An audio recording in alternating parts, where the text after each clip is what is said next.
যে একজন মুরব্বী মারা গেছে, তাকে জানাজা পড়াবে এরকম লোক নাই, তাকে গোসল করানোর মতো লোক নাই, কিভাবে গোসল করাতে হয় তাও ভুলে গেছে মুসলমান। খালি দুনিয়া দুনিয়া করতে করতে এরকম একটা অবস্থা, এমন একটা এলাকায় এরকম একটা ঘটনা ঘটছে।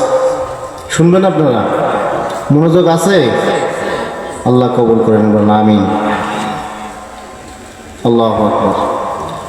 লোকটারে চাদর দিয়ে পেঁচাইয়া রাস্তার এক পাশে কয়েকজন লোক নিয়ে দাঁড়ায় রয়েছে। ওইখান দিয়ে মানুষজন হেঁটে যায়, জিজ্ঞেস করে, ভাই ঘটনাটা কি? কয়, আমরা এই আমাদের মুরব্বী মারা গেছে, গোসলও বুঝি না, কীভাবে দিতে হয় আমরা জানাজাও করতে পারি না। কয়, এইরকম অবস্থা তোমাকে? হ্যাঁ। ওইখান দিয়ে কিছুক্ষণ পরে একজন দুনিয়াদার লোক, যদিও দুনিয়ায় চাকরি করে, কিন্তু আল্লাহ রাব্বুল আলামিন তার মধ্যে কিছু দিনের জ্ঞান দান করছেন।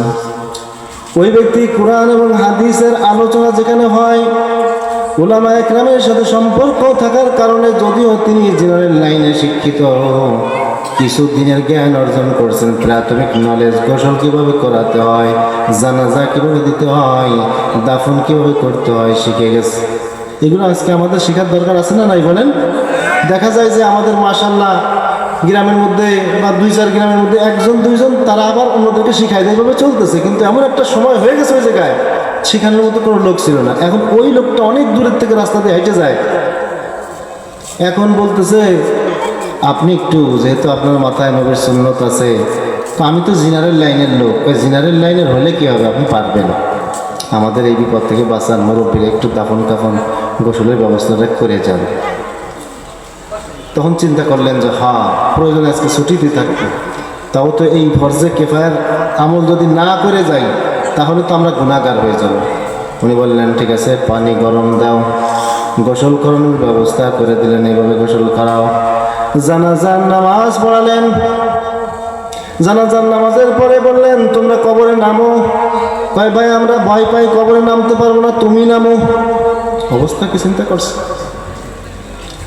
উনি নিজে কবরে নামায়া ওই মুরব্বীকে দাফন কাফন কমপ্লিট করে এরপরে অফিসের দিকে রওনা হয়েছেন। সময় হয়ে গেছে বেশি, অফিসের টাইম প্রায় শেষ হয়ে যায়। গেটম্যান বলছে, ভাই আপনার তো আজকে 10টা, আজকে 3টে বাজে যাচ্ছে, পেরে ঘটনা কি? সে কাটকো, আপনি যে কোম্পানির চাকরিজীবী, সে কাটকো। কারে ভাই, এক বিপদে পড়ছিলাম, একটা জানাজায় যাই, তো এখন আমার সে কার্ডও হারাই ফেলে, চাকরি থাকে কিনা, তো তাড়াতাড়ি রাস্তায় খোঁজেন, কোনো জায়গায় পড়ছে নাকি। উনি আস্তে আস্তে সেখান দিয়ে হাঁটতেছে, রাস্তায় কোথাও কাঠ পায় না।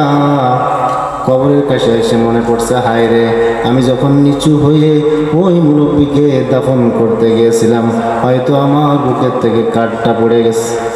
সবাই আবার ডাক দিচ্ছে, ভাই তোমাকে উপকার করতে যাই, আমি একটা বিপদে পড়ছি, আমার একটু বাঁচাও।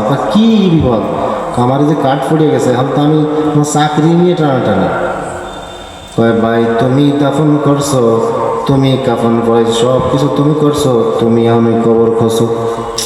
কি বিপদে পড়লাম রে আল্লাহ, উপকার করতে এসে, কিন্তু কিছু করার নাই। এখন যখন কবরের মাটিটা আস্তে করে সরাইছে, ওই কবরের মধ্যে থেকে এমন ঘ্রাণ, যেন জান্নাতের ঘ্রাণ আসতেছে। সবাই আশ্চর্য ব্যাপার, এই মুরব্বী এই এলাকায় নামাজ নাই, রোজা নাই, কিভাবে কাফন দাফন করা যায় কিচ্ছু জানে না, অথচ এই এলাকার মধ্যে এমন একজন মুরব্বী মারা গেল যার কবর দিয়ে জান্নাতের ঘ্রাণ আসতেছে। ঘটনাটা কি? লোকজন সব চারিদিক দিয়ে একেবারে গুছাই গেছে, মানুষের মধ্যে খবর হয়ে গেল যে অমুকের কবর থেকে জান্নাতের ঘ্রাণ, খুশবু বের হইতেছে। এই খুশবু দুনিয়ার খুশবু না, বিভিন্ন দূর দূরান্ত থেকে লোকজন আসতেছে, আলেম ওলামা আসা শুরু করছে। এরপরে ওলামা একরাম ওই কবর জিয়ারত করার পরে সব ঘটনা শুনলেন। যারা চিন্তা করলেন, মুরব্বী নিশ্চয়ই এই এমন ফিতনার জামানা, যেখানে নামাজ নাই, যেখানে রোজা নাই, দাফন কেমনে করতে হয় তারা জানে না, ও কেমনে রোজা রাখতে হয় জানে না, কাফন পরাইতে হয় জানে না। এই সময়ের মধ্যে এই এলাকার মধ্যে এই ব্যক্তির কবর থেকে জান্নাতের ঘ্রাণ বের হয়, নিঃসন্দেহে কোনো আমল আছে না নাই? আছে। মুরব্বীরা চলে গেলেন, ওলামা একরাম বাসায় গেছে, যাই দেখে যে তার একটা মেয়ে আছে আর কেউ নেই বাড়িতে। মেয়েকে জিজ্ঞেস করছে তোমার আব্বা কি আমল করতো? কয় কেন? কয় বলতে হবে তোমার আব্বার নিঃসন্দেহে আমল না থাকলে তোমার আব্বার কবর দিয়ে ঘেরান বেরোইতেছে, সুঘ্রাণ আসতেছে। তো মহিলা ওই মেয়েটা বলতেছে আমার আব্বারে তো খালি কানতে দেখতাম, আমল তো বেশি করে না, খালি কানছে। কয় কি দিয়ে কানছে? ঘরের মধ্যে থেকে একটা কিতাব নিয়ে আসছে। একটা কিতাব এনে বলে যে এই কিতাবখানা আব্বা খালি এরকম হাত ভরে তো পড়তে ভালো পারতো না, চোখের পানি ছেড়ে দিত আর এরকম হাত বোলাতো, পৃষ্ঠা উল্টাইতো আর বুকের মধ্যে কিতাবখানা নিয়ে কান্ত, মালিক তুমি আমাকে আমার জীবনের সব সমস্যার সমাধান এই কিতাবের মধ্যে দিয়েছিলে, কিন্তু চোখ থাকতো আমি অন্ধ, আমি পড়তে পারি না, আমি শিখি নাই। মালিক এই কিতাবের ওসিলায় আমার জীবনের গুনাহ খাতা তুমি মাফ করে দাও। আল্লাহ দোয়া কবুল করছে কি করে নাই?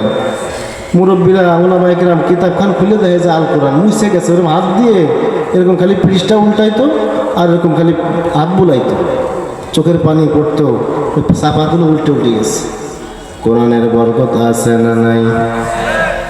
তাহলে আমাদের কোরআন শিক্ষা করার দরকার আছে না নাই? আমরা আমাকে বাচ্চা কাচ্চাদেরকে মাশাআল্লাহ একটু মক্তবে পাঠাই, কিন্তু আমরা পারি না। আমরাও কিন্তু ইচ্ছা করলে এখন যদি একটু চেষ্টা করি কোরআনের সাথে মহব্বত করি, শেখা সম্ভব কি সম্ভব না বলেন? Al Quran is the complete code of life. জীবন সমস্যার সব সমাধান, ব্যক্তিগত জীবন বলেন, পারিবারিক জীবন, সমাজ জীবন, রাষ্ট্রীয় জীবন, সব জীবনের সমস্যার সমাধান এই কোরআনের মধ্যে দিয়েছেন কে? আল্লাহ তাআলা দিয়ে দিয়েছেন এই সব সমস্যার সমাধান। আমরা ব্যক্তিগত জীবনে অনেক সমস্যার মধ্যে আছি, পারিবারিক জীবনের মধ্যে অনেক সমস্যার মধ্যে আছি, সমাজ জীবনের মধ্যে অনেক সমস্যা আমাদের আছে, রাষ্ট্রীয় জীবনে তো সমস্যার শেষ নাই।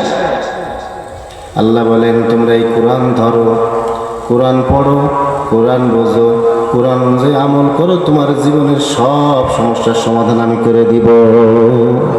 আজকে ইসলাম সারা বিশ্বে মুসলমান যারা আমরা আছি, এটা কপাল পোড়া জাতির মতো মনে হয়। হ্যাঁ, ইহুদি নাসারারা কোরআন শরীফ গবেষণা করতেছে, পড়তেছে, তারা পড়ে পড়ে তারা এরকম রকেট আবিষ্কার করে, বিমান আবিষ্কার করে, বিদ্যুৎ আবিষ্কার করে, বড় বড় আবিষ্কার সব কোরআন পড়ে আবিষ্কার করে। আর তারা কয় he is the misfortune not of all who is Muslim but he did not know how to have to read the holy Quran. আর ওই ব্যক্তির সে কপাল পোড়ার কেউ নাই, ওই ব্যক্তির সে হতভাগার কেউ নাই যে বলে মুসলমান কিন্তু কোরআন কেমনে পড়তে হয় সে জানে না। তাহলে কোরআন শরীফ কেমনে পড়তে হবে? আমাদের অধিকাংশই আমরা কোরআন শরীফ পড়া শিখি নাই, এই জন্য কোরআন শরীফ পড়া শিখি নাই, কোনো অসুবিধা নাই। এখন কোরআনকে মহাব্বত করে বুকের মধ্যে নিয়ে চুমো খাবো আর একটু পৃষ্ঠা উল্টাবো, ইমাম সাহেবের কাছে আলিফ বা তা সা দিয়ে শুরু করবো। পারা যাবে? কার কার নিয়ে একটু হাত দেখাই দেন। লিল্লাহে তাকবীর, লিল্লাহে তাকবীর।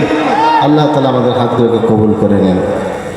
আসলে তো আমরা মুসলমান, কিন্তু যেভাবে অপারেটর কোথায় কোনো সমস্যা আছে দেখেন, আমরা মুসলমানরা ইসলাম সম্পর্কে এত কম নলেজ জানি না। মানে ইসলাম যে কি জিনিস, যে খায় না মাথায় নাই তাও বুঝি না। একটা ছেলে বিদেশে গেছে, আপনাদের এলাকায় অনেক ছেলে বিদেশে থাকে, তো বিদেশের থেকে বাড়ি যখন আসছে টাকা পয়সা মাশাআল্লাহ কয়েক বছর কামাই টামাই করে আসছে। এখন বাবা মা তার জন্য মেয়ে দেখতেছে, বিয়ে দিতে হবে, ছেলের বয়স হয়ে গেছে। এখন বিয়ে দেওয়ার জন্য আপনারা আমার দিকে খেয়াল করেন, আল্লাহর দিকে মুক্ত হবেন, সব ঠিক হয়ে যাবে ইনশাআল্লাহ।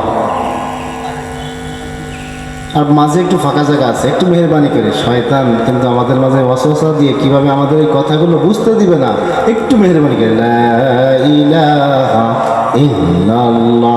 আসেন একটু আগালেন, মানে আল্লাহর রহমতের দিকে আগালেন।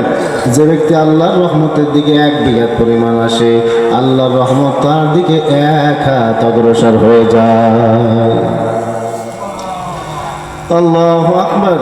আগে বসে আগে আগে আগে আগে মাশাআল্লাহ, এক হাত আগাবেন, দুই হাত রহমত আসবে, হাইটে আসবেন, আল্লাহ রহমত দৌড়ে আসবে, রহমত পাবেন তো দুনিয়ায় শান্তি, আখিরাতে শান্তি, মুক্তির ব্যবস্থা করবেন কে? আল্লাহ তাআলা। যে কথা বলতেছিলাম, যুবক বিয়ে করবে, এখন বাবা মা অনেক মেয়ে দেখায়, কিন্তু মেয়ে পছন্দ হয় না। দেখতে দেখতে দেখতে দেখতে অনেক মেয়ে দেখে ফেলছে। শব্দ ঠিক করেন, কি এরকম শব্দ হচ্ছে কেন? হ্যাঁ ভাই, শব্দ সাউন্ড একটু ঠিক করেন। আল্লাহ।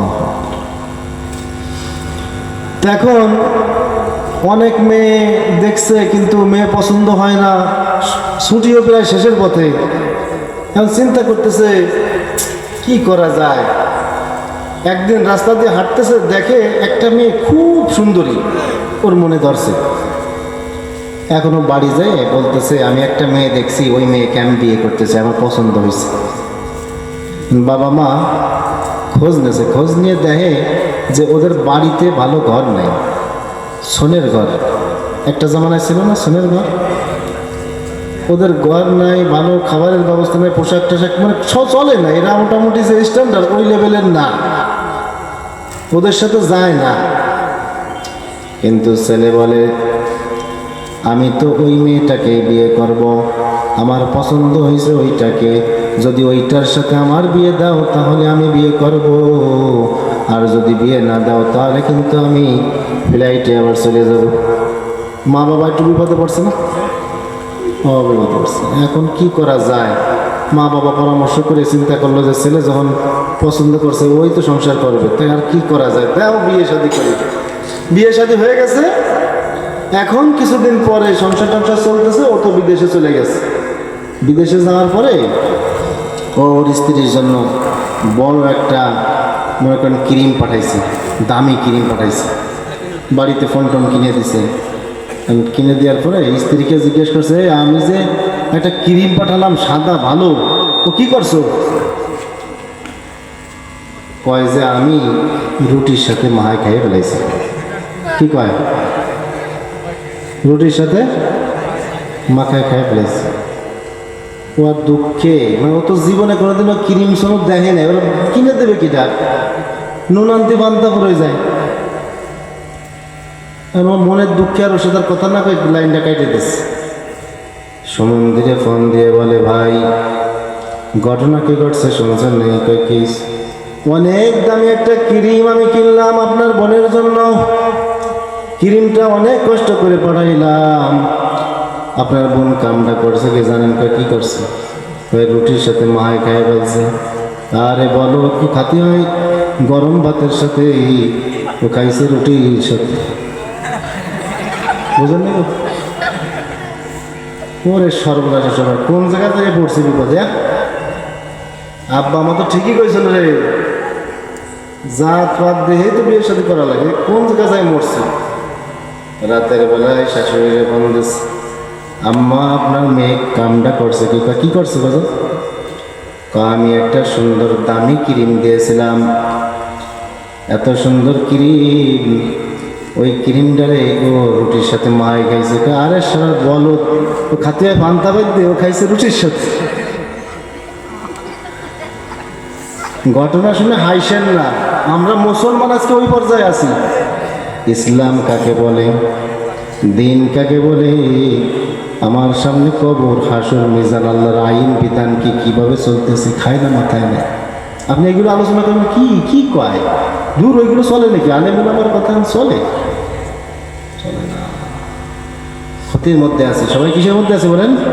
ক্ষতির মধ্যে আছে, ভুলের মধ্যে আছে। এই ভুল থেকে আমাদের বাঁচার দরকার আছে না নাই? এই ক্ষতির থেকে বাঁচতে হলে কোরআনের সাথে সম্পর্ক করতে হবে, এই ক্ষতির থেকে বাঁচতে হলে আল্লাহর সাথে সম্পর্ক তৈরি করতে হবে।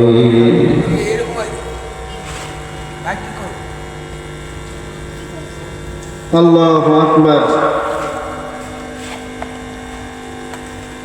আমি আজকে আপনাদের মূল আলোচনায় চলে যাচ্ছি। আমি সূরা আন-নূর থেকে 55 নম্বর আয়াতটি তেলাওয়াত করেছি। সূরাটার নাম কি বলেন তো? সূরা আন-নূর। নূর মানে আলো, এই যে আলো, আন-নূর। কথা বলেন না। সূরা আন-নূর এটা আল কোরআনের 114টা সূরা। আল কোরআনের সূরা কয়টা?